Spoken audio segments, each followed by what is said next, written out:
Hello dear friends, सभी को मेरा नमस्ते। आप सभी का technical yoga science education YouTube channel पे स्वागत है। आज हम एक विशेष आसन के बारे में बात करेंगे, जिस आसन को मयूर आसन के नाम से जाना जाता है, पिकॉक पोज के नाम से जाना जाता है। मयूर आसन पिकॉक पोज एडवांस श्रेणी के अंतर्गत आता है। तो इस आसन का हम आज पूर्ण रूप से विश्लेषण करेंगे, पूर्ण रूप से आसन को सीखने की कोशिश करेंगे कि किस विधि से आसन को आप कर सकते हैं, आसन को करने से क्या लाभ होता है और किन किन सावधानियों को आपको ध्यान में रखना चाहिए।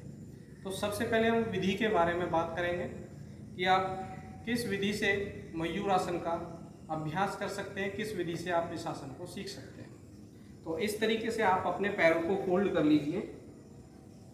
इस तरीके से पैरों को फोल्ड करने के बाद पैरों में आगे से गैप कर लीजिए, नीच को आगे से वाइड कर लें और अपनी हथेलियों को ग्राउंड पे प्लेस करें और आपके जो फिंगर्स की डायरेक्शन है वो आपके एब्डोमिनल की तरफ होनी चाहिए, मीन्स आपकी वेस्ट की तरफ होनी चाहिए।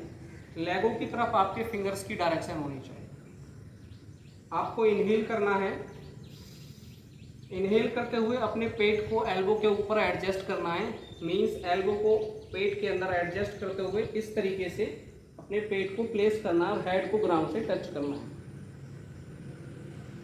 कुछ दिन आपको इस तरीके से अभ्यास करना। आपको स्टार्टिंग में, यदि आप बिगनर्स हैं, यदि अभी आप इस आसन को सीखना स्टार्ट कर रहे हैं, तो सिर्फ इसी तरीके से अभ्यास करेंगे और बॉडी का वेट आप अपनी एल्बो पे रखेंगे। एक दो दिन ऐसे अभ्यास करने के बाद, इस तरीके से अभ्यास करने के बाद धीरे धीरे नेक्स्ट स्टेप में बढ़ेंगे। हेड को टच किया, पीछे से धीरे धीरे एक एक पैर को स्ट्रेट किया, फिर दूसरा पैर स्ट्रेट किया।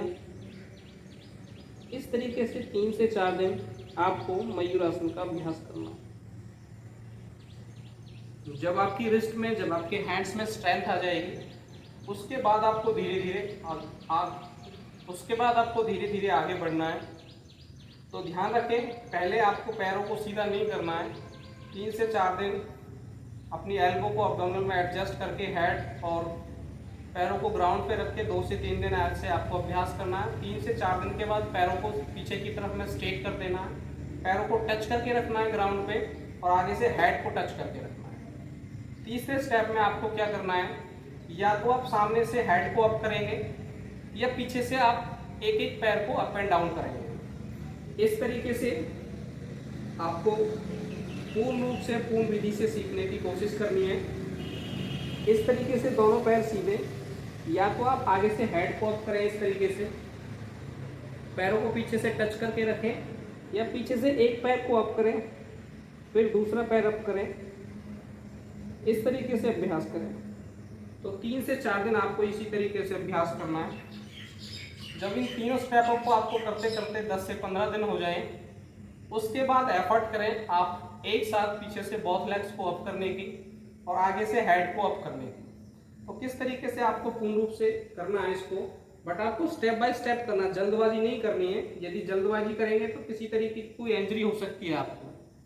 तो पूर्ण विधि से करना है। जो स्टेप आपको बताएं उन्हीं स्टेपों को फॉलो करना है। पहले इस तरीके से एल्बो को एडजस्ट करना है, उसके बाद पैरों को ऐसे सीधा करना है, फिर धीरे धीरे एक बार हेड को अप करें, फिर पीछे से एक एक पैर को अप एंड डाउन करें, उसके बाद धीरे धीरे इस तरीके से बैलेंस बनाएं।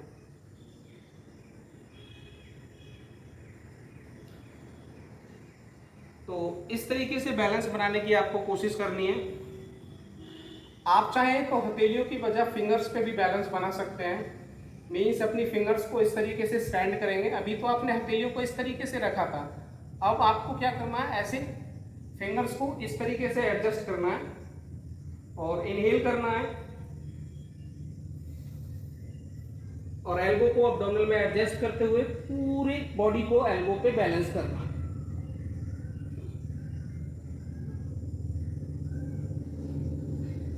इस तरीके से आपको मयूरासन का अभ्यास करना है। इस विधि से यदि आप मयूरासन का अभ्यास करेंगे तो मिनिमम 10 से 15 डेज के अंदर ये आसन आप श्योरली सीख जाएंगे। जल्दबाजी नहीं करनी है।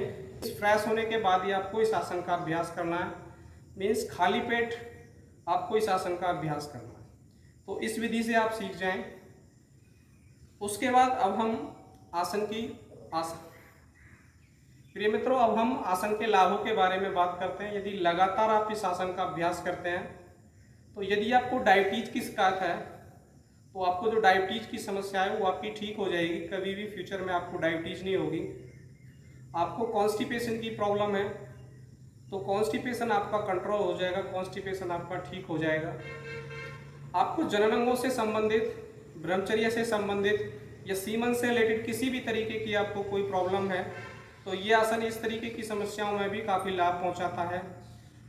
आपका जो मन इधर उधर डाइवर्ट होता है, आपके विचार कंट्रोल नहीं होते हैं, मीन्स आपके नेगेटिव विचार ज़्यादा हैं, यदि आप मयूर आसन का लगातार अभ्यास करेंगे तो आपकी जो विचारों की पॉजिटिविटी बनी रहती है, आपके मन में गलत विचार नहीं आते हैं। हाथों की स्ट्रेंथ लेके आता है, हाथों को मजबूत बनाता है। तो इस तरीके से विधि को प्रॉपर तरीके से सीख जाएंगे तो आपको लाभ पूर्ण रूप से प्राप्त होंगे। अब हम सावधानियों के बारे में बात करते हैं। यदि आपका किसी भी तरीके का अब्डोमिनल का ऑपरेशन हुआ है, बॉडी में किसी भी तरीके का ऑपरेशन हुआ है, तो आपको इस आसन का अभ्यास नहीं करना है। आपको हाई बीपी की समस्या है तो इस आसन का आपको अभ्यास नहीं करना है। यदि जो माता बहनें गर्भकाल की स्थिति से गुजर रही हैं और यदि उनका गर्भकाल का समय चल रहा है, तो इस आसन का आपको अभ्यास नहीं करना है। तो विधि को प्रॉपर तरीके से सीख जाएं, सावधानियों का विशेष तौर पे ध्यान रखें, तो आपको पूर्ण रूप से आसन के लाभ मिलेंगे। यदि किसी तरीके का कोई डाउट है, कहीं पे आपको संदेह है, तो प्लीज़ आप मेरे नंबर पे कांटेक्ट करके अपना डाउट क्लियर कर सकते हैं। थैंक यू, धन्यवाद।